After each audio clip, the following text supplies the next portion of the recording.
हर आम आदमी को इंतजार होता है केंद्र सरकार के बजट का कि आखिर जब सरकार बजट पेश करेगी तो उसके लिए राहत भरी चीजें क्या होंगी, क्या जो बजट आएगा उसमें उसको राहत मिल पाएगी और उस बजट से उसकी जो आर्थिक स्थिति है यानी कि उसके आने वाला जो भविष्य है उसको कैसे निखारेगा, कैसे काम करेगा। एक बार फिर से जो बजट है वो पेश हुआ है, यूनियन बजट जो है वो आज पेश किया गया है।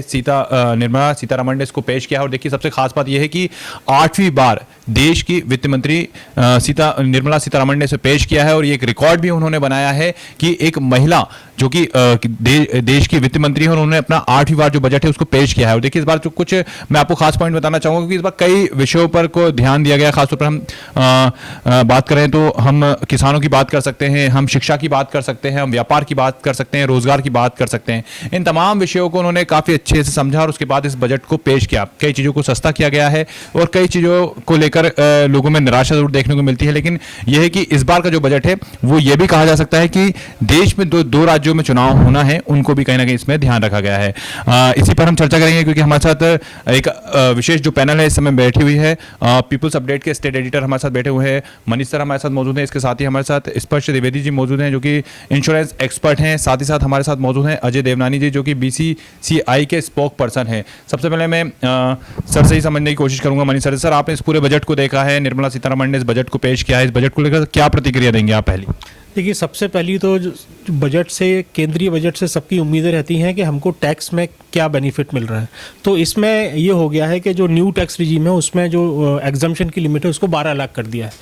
हम अगर मध्य प्रदेश की बात करें तो मध्य प्रदेश को, क्योंकि एग्रीकल्चर स्टेट है, हम बहुत सारी चीज़ें मिलने की संभावना लग रही है, चाहे वो कॉटन सेक्टर हो, MSME हो। तो अब जब इसके फाइन डिटेल्स आएंगे तब हमको पता चलेगा कि इसमें और क्या क्या चीज़ें हमको मिल रही हैं। सर 12 लाख रुपए तक 1 रुपए भी नहीं लगेगा बताया गया है, तो क्या लगता है कि वाकई में जो एक लोग जो सपना देखते थे क्या वो अब धीरे धीरे सच होने जा रहा है?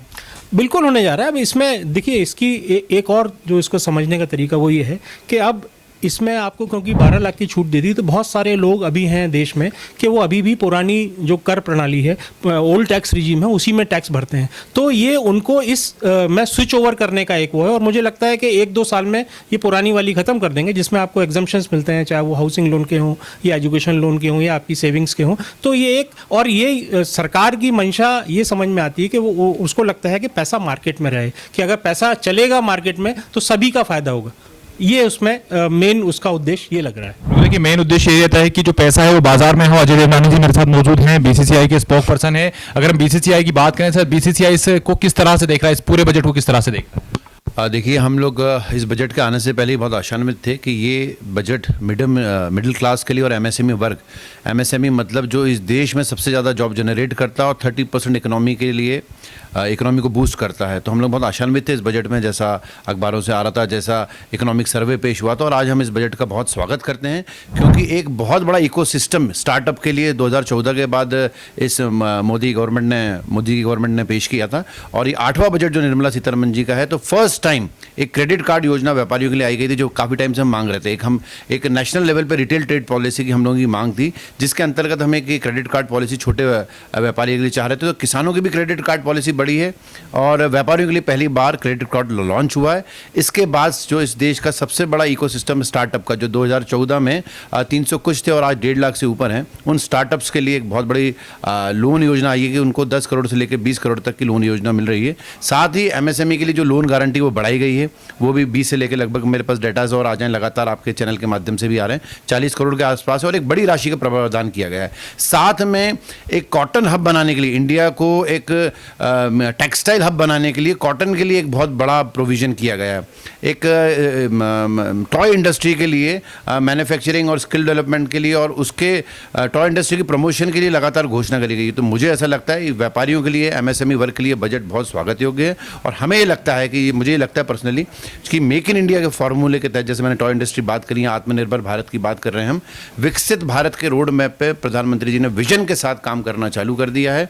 2047 से पहले मुझे ऐसा लगता है कि हम विकसित राष्ट्र की श्रेणी में आएंगे और 5 ट्रिलियन डॉलर इकोनॉमी का अब ये सपना नहीं, ये संकल्प है हम सबका। मुझे लगता है 2027 तक हम अभी 5वें हैं इकोनॉमी में और मुझे लगता है अंडर 3 हम लोग आ सकते हैं। टैक्स ऊर्जा की अगर हम बात करें, टैक्स की बात करें, GST की बात करें, क्योंकि व्यापारी क्षेत्र, कहीं हम व्यापार वर्ग वर्ग की बात करते हैं तो कहने ये सब चीज़ें आ जाती हैं। व्यापार हमेशा कहा जाता है कि क्योंकि हमने देखा था कि बजट से पहले ही जो इस बार निफ्टी और सेंसेक्स था वो काफ़ी अच्छे से उछला था, काफ़ी आगे बढ़ा था। तो क्या व्यापारियों के लिए वाकई में इस बार का जो बजट है वो फायदेमंद है, अगर हम सीधे शब्दों में बात करें तो? जी, बजट अभी आए हुए कुछ देरी हुई है, 11 बजे स्टार्ट हुआ और हम लोग सब 12:30 बजे एकदम लाइव आ गए आपके सामने। फर्स्ट इनिशियल्स मेरी रिएक्शंस यही हैं एज ए एमएसएमई, क्योंकि मैंने दोनों वर्ग का प्रतिनिधित्व करता हूँ, एक व्यापारी के साथ साथ एक मिडिल क्लास भी हूँ मैं। तो मुझे ऐसा लगता है टैक्स में भी जो रिफॉर्मेशंस हुए हैं, नेक्स्ट वीक को कह रहे हैं नया बिल आ रहा है जिसमें बहुत सारे रिफॉर्मेशंस होंगे टैक्स के, और आज 12 लाख तक की टैक्स इनकम टैक्स फ्री करी गई और 24 लाख 25 लाख की इनकम तक भी आपके यहाँ न्यूज़ फ्लैश आ रहा है लगातार कि 1,10,000 का फ़ायदा है। तो मुझे लगता है जो उनका नारा है एक भारतीय जनता पार्टी का या केंद्र सरकार का कि सबका साथ सबका विकास, उसके अनुकूल काम हो रहा है। और मैं बहुत आशान्वित हूँ कि जब ये पूरे डेटास हमारे पास आ जाएंगे तो एक ये बहुत अच्छा इकोनॉमी बूस्ट करने वाला, साथ में जॉब जनरेट करने वाला बजट होगा। जॉब जनरेट करने वाला बजट हो सकता है। इंश्योरेंस एक्सपर्ट भी हमारे साथ मौजूद हैं, हम सीधे उनसे भी बात करेंगे। दिव्य जी, क्या लग रहा है, क्योंकि जिस प्रकार से बजट आया हमने देखा कि तमाम लोगों की एक उम्मीदें होती हैं बजट को लेकर, क्या अगर हम इंश्योरेंस सेक्टर में बात करें तो ये बजट उन उम्मीदों पर खरा उतरता हुआ नजर आ रहा है आपको? देखिए, इंश्योरेंस के लिए अगर मैं बात करूं तो एक पॉजिटिव चीज़ जो अच्छी है ये कि अभी अगर हम बात करते हैं तो 12 लाख तक की आय पे कोई भी टैक्स नहीं लगाया जा रहा है। तो इस पे अगर आप देखते हैं, एक सबसे बड़ी बात है कि किसी भी व्यक्ति के हाथ में डिस्पोजेबल इनकम बढ़ रही है, और सरकार का जो आज की डेट में एजेंडा है वो सिंपल यही है कि हम एक डिस्पोजेबल इनकम एक हम आदमी के हाथ में बढ़ाएं, जिससे कि वो अपने हिसाब से अपने इन्वेस्टमेंट्स प्लान कर सके, अपने लिए और अच्छी प्लानिंग कर सके। और इंश्योरेंस भी अब सबसे प्रेफर्ड टूल है जहाँ पे अगर आप देखें तो पैसा अपना इन्वेस्ट करना चाहते हैं, तो मुझे लगता है कि बहुत अच्छी पहल रहेगी। दूसरा, हम ये भी एक्सपेक्ट कर रहे हैं कि जो इस पे जीएसटी अभी लगता है हेल्थ पे या फिर लाइफ पे, वो भी रिडक्शन हो, उसके लिए भी अभी ऑलरेडी यहाँ पे पैनल ने मांग भी रखी हुई है। बट जिस तरह से यहाँ पे अगर मैं बात करता हूँ तो एक इन्वेस्टेबल कॉर्पस एक व्यक्ति के हाथ में जब बढ़ेगा तो वो अपने हिसाब से पूरे अपने ऑप्शंस देख सकता है और राइट एडवाइस के साथ वो वहाँ पे अपने लिए इन्वेस्टमेंट्स कर पाएगा। बैंकिंग सेक्टर में हम देखते हैं, अलग अलग सेक्टर्स में देखते हैं, गाड़ी उठाने से लेकर हर एक चीज़ तक कहीं ना कहीं इंश्योरेंस के दायरे में आ जाती है, और ऐसे में हर जो उपभोक्ता है वो चाहता है कि उसको इंश्योरेंस में थोड़ा बहुत फ़ायदा मिले। कुछ कंपनियां ज़्यादा देती हैं, कुछ कंपनियां उस पर कम करती हैं। क्या लग रहा है आपको कि ये जो वर्तमान में बजट आया है इंश्योरेंस सेक्टर में इन तमाम लोगों को, क्या वो तमाम चीज़ें इस बार मिलती हुई नज़र आ रही हैं, या फिर ऐसा लगता है कि नहीं, थोड़ा सा और कुछ और किया जा सकता था? देखिए, सबसे पहली चीज़ अगर मैं इसमें बात करूं कि जैसा आपने बताया इसमें कि भाई इंश्योरेंस सेक्टर के पॉइंट ऑफ व्यू से अगर हम देखते हैं तो एक महत्वपूर्ण बात यहाँ पे ये बनती है कि भाई आज जो गवर्नमेंट ने जैसे भी नॉर्म्स आपके लिए निकाले हैं, उस नॉर्म्स में सबसे क्लैरिफिकेशन यहाँ पे यही आ रहा है कि भाई आज हम एक इन्वेस्टेबल पोर्शन तो बढ़ा ही रहे हैं। दूसरी चीज़ जो गवर्नमेंट यहाँ पे देख रही है कि जो 2 साल का ITR फाइल होता था वो 4 साल के लिए कर दिया गया है, तो एक व्यक्ति को लोन लेने की पॉसिबिलिटी भी अब यहाँ पे इंक्रीज़ हो जाती है। जो कई लोग पहले लोन नहीं ले पा रहे थे उनके लिए यहाँ पे लोन लेने की पॉसिबिलिटी भी बढ़ जाती है। दूसरी चीज़, इंश्योरेंस आज की डेट में चाहे आप कार लोन लें, चाहे आप होम लोन लें, चाहे किसी भी तरीके का लोन लेते हैं, तो इंश्योरेंस तो आज की डेट में मैंडेटरी हो ही गया है, आपको इंश्योरेंस तो साथ में लेना ही पड़ेगा। तो जैसे एक व्यक्ति की एलिजिबिलिटी लोन लेने की बढ़ती है तो ऑटोमेटिकली उसके लिए वहाँ पे इंश्योरेंस की भी ये चीज़ बढ़ जाती है। दूसरा, एक और चीज़ अच्छी जो बढ़ रही है, जो मुझे लगता है राष्ट्रीय स्तर पर, जैसे अभी बताया गया कि हम इसको कॉटन हब के तौर पर बना रहे हैं, तो मुझे लगता है कि राष्ट्रीय स्तर पर भी एक बहुत बड़ा इन्होंने एक यहाँ पर मैसेज दिया है कि बांग्लादेश का जो टेक्सटाइल हब था, हम उसको किस तरह से भारत में शिफ्ट कर सकें और यहाँ पे उसको बूस्ट दे सकें। कुछ कहना चाह रहे थे अजय जी आप? मैंने अभी देखा कि 74% से एफडीआई इंश्योरेंस में 100% कर दी गई, तो ये फैसला रेवोल्यूशनरी की, क्या इसको कैसे देखेंगे आप? बिल्कुल, डेफिनेटली ये बहुत अच्छा फैसला है। और इस पर अगर आप देखते हैं तो पहले अगर जब आप देखते तो लिमिट जो थी, जब IRDAI ने स्टार्ट किया था, 51% भारतीय कंपनी रखती थी, 49% विदेशी कंपनी, इसको बढ़ा के फिर 74% तक लेके आ गया और अब 100% FDI, यानी कि कोई भी विदेशी कंपनी यहाँ पे आके अपना सेटअप कर सकती है, जिससे कि आज व्यक्तियों के पास विकल्प बढ़ेंगे। जो कि अगर हम बात करते हैं 1991 की लिबरलाइजेशन, प्राइवेटाइजेशन, ग्लोबलाइजेशन की जो पॉलिसी थी, उसकी तरफ भी ये बढ़ाता हुआ एक कदम है कि हम 100% FDI भी इंश्योरेंस में दे रहे हैं, ताकि कोई भी विदेशी कंपनी भी आके अपनी बेटर सर्विसेज लोगों को ऑफर कर सके। ये भी माना है कि निजी क्षेत्र में जो निवेश को बढ़ावा है वो इससे आसान हो जाएगा। बिल्कुल, इससे काफ़ी निवेश को बढ़ावा मिलेगा। बाहर की जो कई कंपनीज हैं जो पूरा यहाँ पे अभी 100% FDI आए, तब हम यहाँ पे अपना लॉन्च करें तो कई लोग उसके साथ अपना स्टेक भी इंक्रीज करेंगे और 100% FDI के साथ भी लोग यहाँ पे आएंगे, भारत की इकोनॉमी में भी पैसा बढ़ेगा। सर, अगर हम बात करें तो गरीब, युवा, किसान और नारी शक्ति पर इस बार फोकस किया गया है, जैसा कि शुरुआत से हम कहते हुए आ रहे थे कि सरकार इस बार शायद ये कर सकती है। इसके अलावा सर अगर हम बात करें तो देखिए दिल्ली में भी इलेक्शन है, इसके साथ ही साथ बिहार में भी आने वाले समय में इलेक्शन में बिहार पर एक फोकस किया गया है, तो आपको इस बजट में वो झलकियां नजर आ रही हैं? एक्चुअली इनिशियली जब ये बजट स्पीच शुरू हुआ था तो उसके आधे घंटे बाद जो सोशल मीडिया पे ट्रेंडिंग चल रहा था तो यही चल रहा था कि ये यूनियन बजट है कि बिहार का बजट है। हालांकि ये सरकार की मजबूरी कह लें या कंपल्शन है, क्योंकि बिहार में इलेक्शन है, हम सब जानते हैं, और बहुत क्रूशल इलेक्शन है, और वो बिहार और आंध्रा ये दो ऐसी अभी सहारे हैं केंद्र सरकार के कि उनको इग्नोर नहीं कर सकती। हालांकि मेरा उसमें पॉजिटिव अगर अपन साइड देखें तो ये है कि कुछ भी हो, कहीं ना कहीं डेवलपमेंट तो हो रहा है, जो काम नहीं हो रहे थे वो हो तो रहे। और जहाँ तक युवा, महिला और इस पे फोकस की बात है, ये जितेंद्र जी अपन जब से ये बजट देख रहे हैं तब से वो कर रहे हैं, इसमें अभी कोई एक्शन नहीं दिख रहा है कि हम कैसे इसको युवाओं को रोजगार कैसे देंगे। ये अभी फाइन प्रिंट्स जब आएंगे या अभी ब्रीफिंग करेंगे यूनियन मिनिस्टर, उसके बाद हमको समझ में आएगा कि इसका कोई रोड मैप बना है कि ये केवल एक जो बजट का एक शिगुफा होता है कि सब महिलाओं के सशक्तिकरण के लिए, युवाओं के रोजगार के लिए। तो ये चीज़ें अभी हमको जब FM की ब्रीफिंग होगी उसके बाद क्लियर होंगी। काफी सही बात आपने कही कि जब ये सामने निकल कर आएगा उसको मूर्त रूप में लाया जाएगा। लेकिन सर अब मेडिकल की हम बात करें, क्योंकि मेडिकल पर हम हमेशा देखते हैं कि स्वास्थ्य जो सेवाएं होती हैं उन पर फोकस किया जाता है। इस बार क्या वाकई में जो स्वास्थ्य सेवाएं हैं उन पर फोकस करने की जो बात की गई है, जिस प्रकार से हमने देखा है कि कैंसर की जो दवाइयां हैं उनको सस्ता किया गया है, मेडिकल की जो क्षेत्र उसको बढ़ावा दिया गया है। साथ ही सर एक और बात इसमें निकल कर आएगी, शिक्षा का क्षेत्र, शासकीय स्कूलों में वाईफाई सिस्टम को भी लगाने की बात की जा रही है। तो स्वास्थ्य और शिक्षा दोनों इस बजट में नजर आ रही है। बिल्कुल आ रही हैं, और ये किसी भी सरकार की, क्योंकि कोई भी गवर्नमेंट है उसको हम वेलफेयर गवर्नमेंट इसीलिए बोलते हैं क्योंकि वो लोगों की भलाई के लिए है। और स्वास्थ्य और शिक्षा ऐसे सेक्टर हैं कि ये इनमें वाकई अभी बहुत काम करने की ज़रूरत थी। बट स्वास्थ्य में मैं एक चीज़ ज़रूर ऐड करना चाहूँगा कि इंश्योरेंस की बात अभी हुई, तो इंश्योरेंस में भी ये बहुत दिनों से डिमांड चल रही है कि जो मेडिकल इंश्योरेंस है उसमें हमको कुछ एग्जम्पशन मिलना चाहिए।